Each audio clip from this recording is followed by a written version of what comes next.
Hi friends எல்லோரும் எப்படி இருக்கீங்க? நல்லா இருக்கீங்களா? வாங்க இன்றைக்கி எப்படி போகுதுன்ட்டு பார்க்கலாமா? அன்னைக்கு ஊர்லேருந்து வரும்போது தேங்காய் எண்ணெய் அரைக்கிறதுக்காக தேங்காய் எடுத்துகிட்டு வந்தோம் அப்படின்னு சொல்லியிருந்தேன்ல. அதுக்காக தான் இன்றைக்கி ப்ராசஸை ஸ்டார்ட் பண்ணியாச்சு. முதல்ல தேங்காய் உடச்சி காய வச்சிடலான்ட்டு வீட்டுக்காரங்க காலையிலே உடைக்க ஸ்டார்ட் பண்ணிட்டாங்க. நாங்கள் பாதி முடிக்கிறதுக்குள்ளேயே வெயில் பட ஆரம்பிச்சிட்டு ஒரே அனலாக இருந்துச்சு.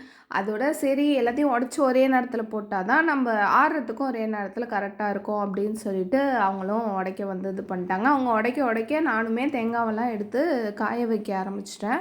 இது நல்லா காய்ச்சா தான் நம்ம எண்ணெய் ஆறுறதுக்கு கரெக்டான பக்குவமாக இருக்கும். ஃபஸ்ட்டு உடச்சி காய வச்சுட்டு அதுக்கப்புறம் தேங்காவை பேத்துட்டு இதுலேருந்து கொப்பரையாக எடுத்துட்டு அதுக்கப்புறம் திரும்பி காய வச்சு தான் எண்ணெய் ஆடணும்.